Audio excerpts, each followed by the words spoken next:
કે ઘટના ચક્રથી ક્લેશ પામ્યા વગર વર્તમાન ક્ષણમાં હિત અને સાર્થકપણું વિચારી સ્વીકારી તેમાંથી આત્મકલ્યાણકારી સમાધાન શોધી લેવું તેમાં જ આપણા ધર્માચરણની ઉન્નતિ રહેલી છે.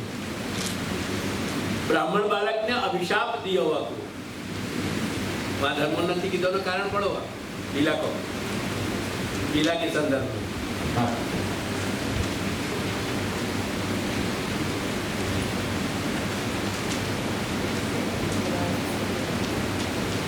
परीक्षित ने अपायेलो ऋषि कुमार नो शाप तेना परिणामे त्यागनो निरूपण. जे सर्प नाख्यो गळामां ए ऋषि कुमारे एमने श्राप आप्यो.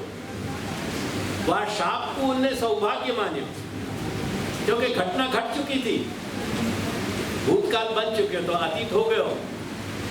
अतीत को तुम लौटा नहीं सको. जो घटना घट गई है वो घट गई है. जहाँ वर्तमान बिंदु पे खड़े हो वहां खड़े हो. वह वर्तमान बिंदु सु तुम्हारा जो स्वीकार है, तुम्हारी जो एक्सेप्टेंस है, तुम्हारे अंदर को जो भगवत आश्रय को विश्वास है वो अनफोल्ड होना चाहिए, वो खुलना चाहिए, वो निखरना चाहिए. वाक्य कारण कहीं जो नेगेटिव है, जो निषेध है, जहां वह नेगेशन को भी, वह निषेध को भी हम सकारात्मक बनाने स्वीकार करके वह को अपनो सौभाग्य माने. अभिशाप को स्वीकार सौभाग्य मान्यो कि ये मुझको ये अपॉर्चुनिटी मिल रही है, ये मेरे लिए एक बहुत बड़ा अवसर है कि मैं सारे लौकिक से हट के अपने भगवान मार्ग की गति को प्राप्त कर सकूं. ये वास्तव में समझने योग्य बात है. आपको गंभीरता से समझियो. अगर कहीं कोई प्रारब्ध वशात, भगवत इच्छा वशात कोई ऊंच नीच की घटना हमारे जीवन में कहीं है, उन पे दुखी होते रहने से, उन पे विलाप करते रहने से, उनके पीछे मन में अपने अंतरात्मा में विषाद भरे रखने से, केवल कष्ट की अनुभूति करते रहने को ये मानव जीवन में कोई तात्पर्य नहीं है. बस कोई अर्थ नहीं निकल रहा है. वो क्षण हाँ तो वो घटित होना तो वो घटित हो गया. अब जहां वर्तमान में है वहां खड़े, वहां से कहां उठे. ये पिछले 2-3 वर्ष में बहुत सारे इनकी दुनिया उजड़ गई. क्या करना? जो घटित हो गया वो घटित हो गया. जहां खड़े हैं वहां खड़े हैं. क्या कर सके? जो गया है वह को वापस ला नहीं सकेंगे, लेकिन जो गया है वह के साथ और जो कुछ चलो जा रहे हो वह को तो कहीं अटका सकेंगे. वहां पे तो कहीं अपन एक विराम ला सकेंगे. वहां पे तो एक पूर्ण विराम, एक फुल स्टॉप लगा सकेंगे. वो समझने वाली बात है, क्योंकि जो कुछ घटित हो गया है वो हो गया. जो वर्तमान में है वहां में अपन कहीं अपने भगवत आश्रय से अपना सौभाग्य ढूंढे. वह दुर्भाग्य तो घटित भयो ही है. वह घटित भय दुर्भाग्य में पुनः दुर्भाग्य को क्यों खोज रहे हैं? दुर्भाग्य में से दुर्भाग्य खोजना है. वह दुर्भाग्य में से भगवत आश्रय के बल पे कहीं सौभाग्य खोज लेना है. वो दुर्भाग्य में से वो घटना जो बुद्धि बिगड़ गई. इतने उच्च कुल में जन्म के बाद पांडवन को रक्त जामे हतो, दैव रक्त हतो जाके अंदर. वो दैव व्यक्ति होने, स्वयं दैव व्यक्तित्व होते भय भी विस्मृति आ गई, मोह आ गया, अहंकार जागृत हो गया, अविद्या जग अंदर से अविद्या के परत खुलने लगे, विद्या सुषुप्त हो गई, सो गई विद्या. और एक महर्षि के गले में उनको अपमान कर दियो, मात्र ये मान करके कि समाधि की अवस्था होते भाई भी जो प्रत्यक्ष हती, यानी मेरो सम्मान क्यों नहीं कियो. ये अहम भूल गए, ये अहम बढ़ गए, टॉल ईगो हो गए. और टॉल वह अहंकार बढ़े हुए अहंकार के मद सु भूल गए, अपने स्वयं को भूल गए और महर्षि को अपमान कर बैठे. बहुत पश्चाताप भयो. पर वो सब कुछ गुजर चुके हो, गत हो गया। वो गत क्षण को कौन लौटावे? वो लौट के कहाँ तो गत क्षण, यानी वह वर्तमान पे, वह वर्तमान क्षण को जो कुछ दुर्भाग्य घटित भयो, वह सारे दुर्भाग्य के उन क्षणन में सु परीक्षित ने दुर्भाग्य नहीं खोजो, अपनो सौभाग्य खोजो, अपनो सौभाग्य खोजो, जाके बल पे भगवत चरणारविंद में अपनी नित्य स्थिति बनाई, वो सौभाग्य खोज रहे हो। यानी हमारे लौकिक जीवन में एक वैष्णव को अपने लौकिक जीवन में से कहीं कोई उच्चावचन की, कहीं ऊंच नीच की कोई घटना चक्र है, तो वहां में उन घटना चक्र में और दुर्भाग्य में से दुर्भाग्य खोजने को प्रयास नहीं करना चाहिए, क्योंकि दुर्भाग्य में से दुर्भाग्य अगर खोजना है तो काय की वैष्णवता, कैसो भगवद आश्रय, कैसो भगवद स्मरण, कैसो भगवान नाम को बल, क्या भयो यह सब? यानी वह दुर्भाग्य में से हमको भगवद आश्रय के बल पे, हमको अपनी वैष्णवता के बल पे, हमको अपने भगवान नाम के बल पे कहीं सौभाग्य खोजना है। वो सौभाग्य बिंदु बराबर होए या सागर बराबर होए, ये भगवत इच्छा को विषय है, पर हमको अपना सौभाग्य कहीं खोज निकालना है। चलो, ये सब कड़ी अपने संग बैठ रही है। हाँ, ये कल्पना लोक की चर्चा नहीं हो रही है। ये कथा लीला श्रवण को सच्चो प्रकार है, जो मैं मेरे अपने के साथ शेयर करना चाह रहे हूँ, जो उनके साथ बांटना चाह रहे हूँ, जो उनको समझाना चाह रहे हूँ। दुनिया क्या ढंग से कथा करा रही है, कहला रही है, और क्या तरह की कथा सुन रही है, ये मेरा विषय नहीं है। तुम क्या कर रहे हो, ये मेरा विषय है, क्योंकि मैं तुमसे जुड़ा हुआ हूँ, मैं दुनिया से जुड़ा हुआ नहीं। ये दादाजी की कंठी जो है वो मुझको तुमसे जोड़ रही है।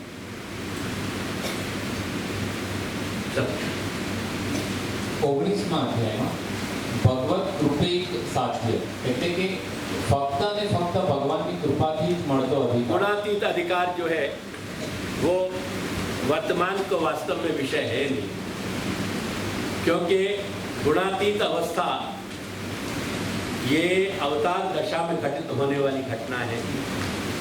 करके हमारे घर में जो महानुभाव विराज रहे हैं 84, उनके चरण रज की कामना करनी चाहिए, उनके गुणगान करने चाहिए, उनको यशोगान करना चाहिए, उनको श्रवण मनन, उनको चिंतन करना चाहिए, और उनके चरणारविंद में ये विनती करनी चाहिए कि महाराज आप जैसी गुणातीत अवस्था में पधारे विराजे, ऐसी ही कुछ चरण रज की कृपा कम से कम कहीं ना कहीं, या भगवत सन्मुखता, भगवत आश्रय और भगवत क्रीड़ा को पात्र बनने की, भगवत सेवा को पात्र बनने की कहीं ये कृपा या कृपा को की थोड़ी वर्षा तो हम पे भी हो जाए, ये प्रार्थना हमको उनके चरणारविंद में करनी चाहिए, क्योंकि गुणातीत अधिकार केवल भगवत कृपा ही लभ्य है। भगवान की कृपा के सिवाय, साक्षात्कार की सिवाय वो नहीं मिल सके। यानी ये वाकड़ी को भी समझ, ये समझने की है और ये मनोरथ करने की है।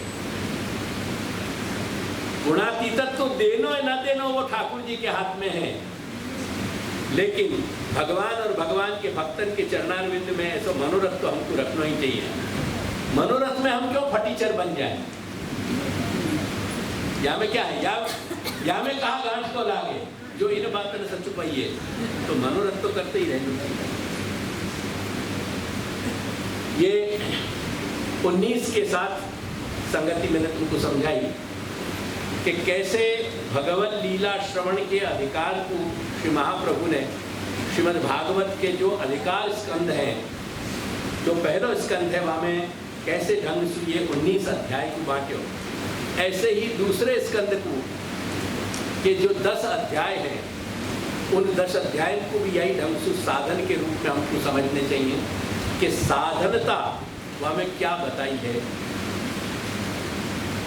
ये प्रसंग मैं कल पूरा करूँगा। असल में कल मेरे आज को ये प्रसंग पूरा हो जाना चाहिए तो कल के लिए मेरा दूसरा टॉपिक था, लेकिन आज मैं यही पूरे टॉपिक को कल पूरा करूँगा। लेकिन यह विषय में या कोई एक जो चार्ट है वो तुम चार्ट देख लो। चार्ट बताओ कौन से पेज पे तुम्हारे? 19 नंबर।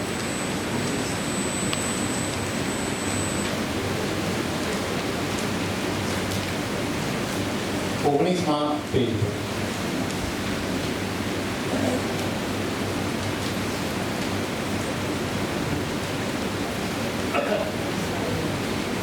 एक तो पहले साधन को समझ लो। एक 15 मिनट और लूँगा, क्योंकि वैसे भी टाइम मेरा आप जा रहे हो तुम्हारे। मेरी बात 6 बजे तक किया थी, लेकिन 40-45 मिनट अपन ने गंवा दी नहीं। ज्यादा तरह की अव्यवस्था को पुनरावर्तन नहीं होना चाहिए।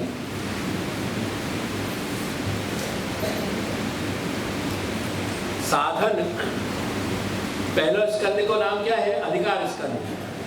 और दूसरे स्कंद को नाम क्या है? साधन स्कंद।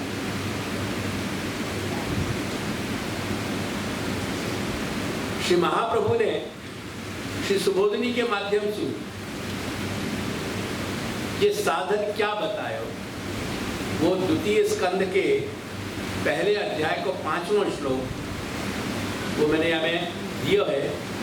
तस्मात् भारत सर्वात्मा भगवान हरिरीश्वरः श्रोतव्यः कीर्तितव्यश्च स्मर्तव्यश्चेच्छता भयम्। ये श्लोक है। या मैं मात्र मेरी इतनी बात अब समझ लो। पहले 3 बातें हैं: श्रवण, कीर्तन और स्मरण। बस ये ही साधन है पुष्टि भक्त को। पुष्टि, प्रत्येक पुष्टि मार्गीय जीव को साधन जो है जगत में, तो ये ही साधन है। ये 3 अलग अलग नहीं है, ये तीनों संयुक्त मिलके हैं। श्रवण, कीर्तन या कथन। कीर्तन को नाम, लय, ताल, राग, स्वर में भगवत लीला को गान करना, ये कीर्तन नहीं है। ये तो कीर्तन को सेकेंडरी मीनिंग है, गौण अर्थ है, दूसरा अर्थ है। ख्याल में आयो?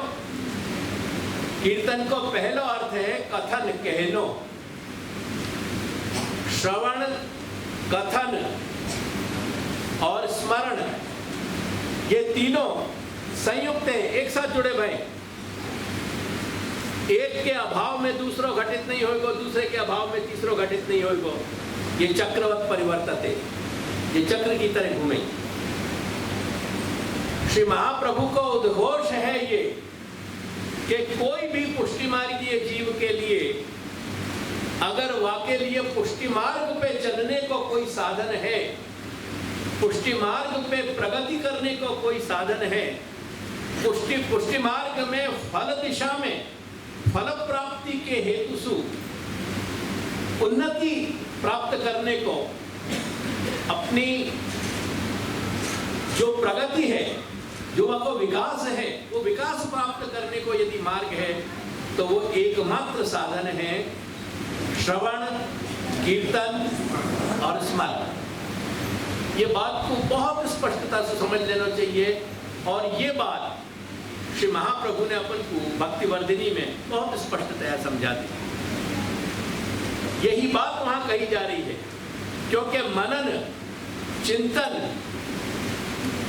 और अनुभावन ये यहाँ में इंक्लूसिव है। इन तीनों में इतनी ही बात नहीं है।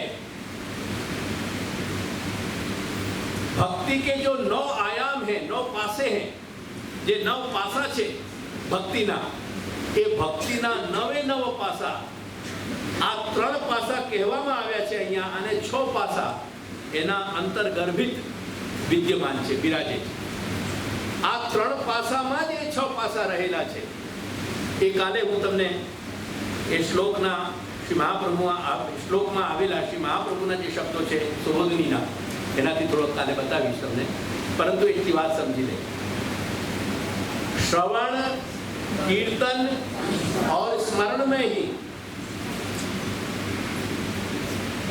भक्ति के जो और 6 पासे हैं वो रहे हुए हैं, यही में मनन रहे हुए है, यही में चिंतन रहे हुए है, यही में अनुभावन। अनुभावन को मतलब ये है कि जब हम ब्रज भक्तन के भाव की भावना कर रहे हैं, वो भावना को मतलब अनुभावन है। जब हम भगवत लीला पे को चिंतन कर रहे हैं, जब भगवत लीला को विचार कर रहे हैं, वह विचार को नाम अनुभावन है। वो विचार बोझ समझ के नहीं, वो विचार लीला को चिंतन, लीला को विचार रूखेपन से नहीं, शुष्कता से नहीं, स्निग्धता से, स्नेह प्रधान। जब हम लीला के श्रवण को मनन करेंगे, चिंतन करेंगे, वह को अपने संदर्भ में, अपने संग की कड़ी जोड़ के जब हम विचार करेंगे, वो अनुभावन बनेगा। जैसे ब्रज में विराजते श्री प्रभु, श्री नंद यशोदा के घर विराजते श्री प्रभु, ब्रज स्वामिनी के संग विराजते श्री प्रभु, ब्रज भक्तन के संग विराजते श्री प्रभु के दिनचर्या में आए भय प्रातः काल के जगवे के, कलेव करवे के, स्नान श्रृंगार इत्यादि करने के, गोचारण करने की, पधारने की, गोचारण के लिए, ये सब लीलान को जब हम अपने घर में ठाकुर जी अपने माथे विराजते ठाकुर जी के संग जब इनको अपन चिंतन कर रहे हैं, चिंतन करते हुए इनको अपन अनुसरण कर रहे हैं, जब वो क्रिया कर रहे हैं अपन, वो अनुभावन। श्री प्रभु को मंगल भोग धरते भाई अपन ब्रज भक्तन की आड़ी सु, जो श्री प्रभु की जा तरीका सु प्रभु को जगा के और अरोगाय जातो, तो वाको जब अपन चिंतन कर रहे हैं, मंगल भोग धरते भाई, तब मंगल भोग की धरने की जो शारीरिक चेष्टा है, वह शारीरिक चेष्टा के साथ, मेरी बात समझ में आ रही है कि नहीं, वह शारीरिक चेष्टा के साथ जो हमारे मन सु स्नेह सहित, प्रेम सहित जब हम उनको विचार कर रहे हैं, ब्रज भक्तन को, ब्रज स्वामिनी को, ब्रज सखान को, उन सब बातन को जो हम चिंतन कर रहे हैं, वो क्रिया करते भय देहसु, वो आचरण करते भय, वो देहसु आचरण करने के साथ जो हमारा प्रेम प्रधान चिंतन है लीला को, वह को नाम है अनुभावन, वह को नाम है अनुभावन। जानिए, श्रवण करनो, कीर्तन का कथन करनो, स्मरण करनो, मनन करनो, चिंतन करनो, अनुभावन करनो, ये सब के सब को स्वरूप श्री महाप्रभु अपन को श्रोतव्य, कीर्तितव्य और स्मर्तव्य में बता रहे हैं। और याके जो द्वितीय स्कंद की लीला है, वहां में जो साधन लीला जहां कही जा रही है, साधन को मतलब बोलो, साधन मतलब स्मरण कथन, श्रवण कथन અને સ્મરણ। સાધનનો મતલબ જ થાય, સાધનનો પારિભાષિક अर्थ, साधनનો टर्मिनोलॉजिकल जो साधन को जो मतलब है, पुष्टि मार्ग में श्रवण, कथन और मनन ही और स्मरण ही आए। याके जो 10 पासा हैं, वो 10 पासा अपन को, ये 10 जो ग्राफ बनाए हो मैंने तुमको, जो तुम्हारे सामने हैं, इन तीनों को सब चीज को मैं कल थोड़ा एक्सप्लेन करूंगा, या के साथ श्री सुबोध जी के कुछ अंश भी दूंगा आगे को समय, क्योंकि फिर सभी तरह की ही तुम्हारी तरफ से भी कुछ सीमाएं बने, क्योंकि अगर या को 4-6 दिन में आगे बढ़ाया जाए तो छुट्टी के दिन नहीं हुए तो सब को कहीं ना कहीं तकलीफ होए, कहीं ना कहीं कुछ ना कुछ अवकाश तुमको भी चाहिए। अगर अपन ऐसे छोटे छोटे हिस्सा में भी अगर भगवत वाणी को, श्री महाप्रभु की वाणी को अपन समझ सकेंगे और वह कुछ तात्पर्य अपने साथ बाकी कड़ियाँ जोड़ करके कोई उपलब्धि कर सकते होंगे, तो मेरे लिए वो बहुत बड़ी उपलब्धि होगी। या मैं आगे भी जो कुछ लिखे है मैंने, बाकू जितना भी हिंदी मैंने लिखी है, बाकी गुजराती मैंने कराई गया में, या को तुम कल पढ़ के आओ तो ज़्यादा अच्छी बात है। तो कल वापस ज़्यादा अच्छी तरह समझ सकेंगे अपन। ठीक है, तो आज अपन यहाँ समाप्त करते हैं। श्री गोकुल